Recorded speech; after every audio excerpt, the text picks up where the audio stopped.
Singapore, a sparkling skyline, ultra-clean streets, and unmatched economic prosperity.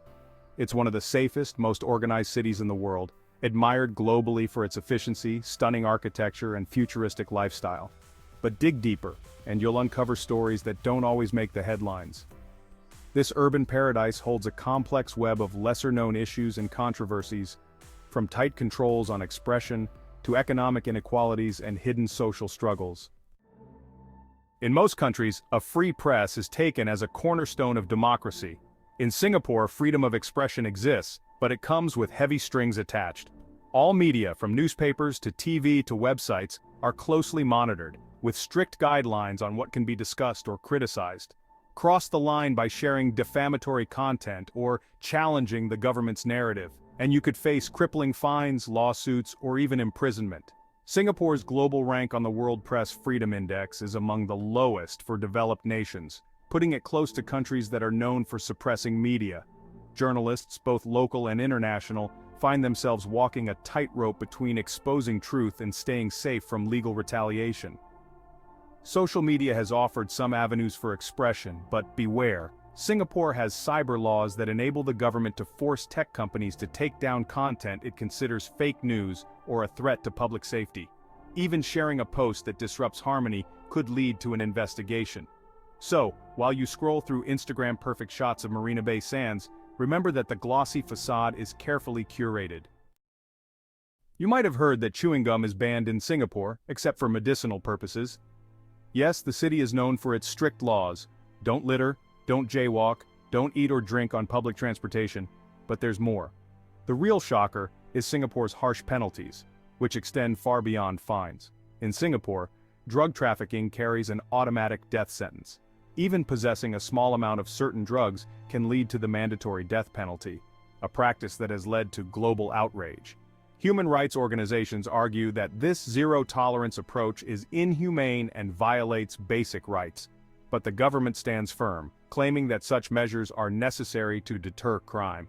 Did you know that caning is still a legal form of punishment in Singapore?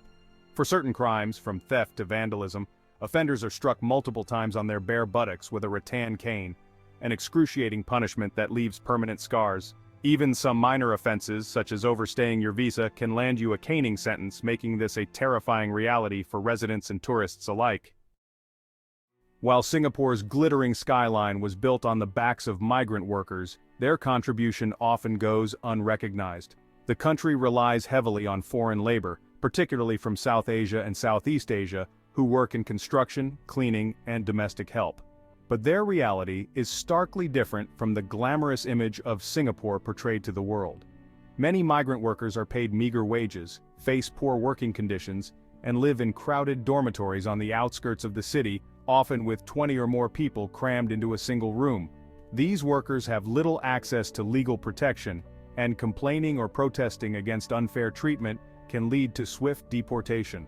During the COVID-19 pandemic, infections spread like wildfire through these dormitories, revealing how these workers were not given the same care and consideration as other residents. Migrant workers often arrive in Singapore with massive debts to labor recruiters, trapping them in their jobs with little recourse. Some domestic workers are essentially bound to their employers, working long hours for little pay, and facing restrictions on their movement or social interactions, an existence some critics liken to modern-day slavery. Singapore is hailed as a melting pot of cultures, where Chinese, Malay, Indian, and Western influences blend to create a diverse society. But you know, being multicultural doesn't necessarily mean the absence of tension. In recent years, concerns over immigration, identity, and integration have created an undercurrent of unease. As the country continues to attract skilled foreign workers and expatriates, debates have arisen over what it means to be truly Singaporean. There's a growing perception among some locals that foreign talent is displacing opportunities for citizens, creating tensions over jobs, education, and housing.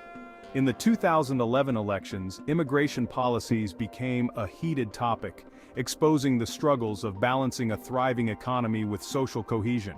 The expectation is that everyone will integrate into a shared Singaporean culture, but what happens to minority traditions and customs? Efforts to promote harmony can sometimes feel like pressure to conform, leaving some communities feeling their distinct cultural identities are sidelined or undervalued. Singapore's lush gardens by the bay and green architecture are touted as prime examples of sustainable living. The city is often praised for its commitment to greenery and conservation, but beneath this green veneer are environmental challenges that rarely make it into the headlines. Did you know that some of Singapore's neighborhoods like Marina Bay are actually built on reclaimed land? By importing vast amounts of sand from neighboring countries, Singapore has managed to extend its territory, often at the expense of coastal ecosystems and fishing communities in those countries. The process has led to the destruction of marine habitats and even sparked diplomatic tensions with neighbors like Indonesia and Malaysia. Every year during the burning season, fires in Indonesia cause haze and air pollution that drifts over to Singapore, reducing air quality and causing health risks for residents. Though Singapore has implemented green policies, the fact remains that its per capita carbon footprint is among the highest in Asia, in part due to its heavy reliance on air conditioning, imported goods, and fossil fuels. Singapore's People's Action Party (PAP) has ruled the country since its independence in 1965. While the nation is technically a democracy, the reality is that the PAP's grip on power has made it more of a managed democracy, often described as soft authoritarianism. The PAP has the power to redraw electoral boundaries, often just before elections, creating districts that favor the ruling party and disadvantage the opposition. Critics argue that this, along with the lack of transparency in how these boundaries are decided, undermines the principles of fair elections. When the opposition or critics speak out against the government, they often face defamation lawsuits, a common tool used by the PAP to silence dissent. Even accusations of corruption or incompetence can lead to lengthy legal battles, fines, and in some cases bankruptcy for the accused. Political rallies are rare in Singapore, and when they do happen, they are highly regulated. Hong Lim Park, the designated free speech zone, is one of the only places where public protests are allowed. But even here, organizers must obtain government permits. As a result, true political debate and activism are stifled, leaving little room for alternative voices in Singaporean politics. Singapore is often praised for its financial system and status as a global financial hub, but this comes with its share of controversies. The country is considered a tax haven for the wealthy, with low tax rates and banking secrecy that attract corporations and high net worth individuals from all over the world. While Singapore is not officially a tax haven, its low corporate tax rates and lack of transparency make it a favored destination for tax avoidance. This has led to debates over whether Singapore's financial practices undermine international efforts to combat tax evasion and money laundering. The influx of wealth into Singapore's banking system has contributed to the growing wealth gap, with luxury condominiums, high-end shopping malls, and private clubs standing in stark contrast to the struggles of many ordinary residents who face a high cost of living. Yes, Singapore is a country of incredible achievement, blending modernity and tradition like no other place on earth. It's a land of opportunity with strong infrastructure, high safety standards, and an enviable global reputation. But it's also a place of contradictions. A place where strict laws, hidden inequalities, and political control quietly coexist with economic prosperity and social harmony. The ugly side of Singapore doesn't negate its accomplishments, but it does remind us that perfection comes at a cost.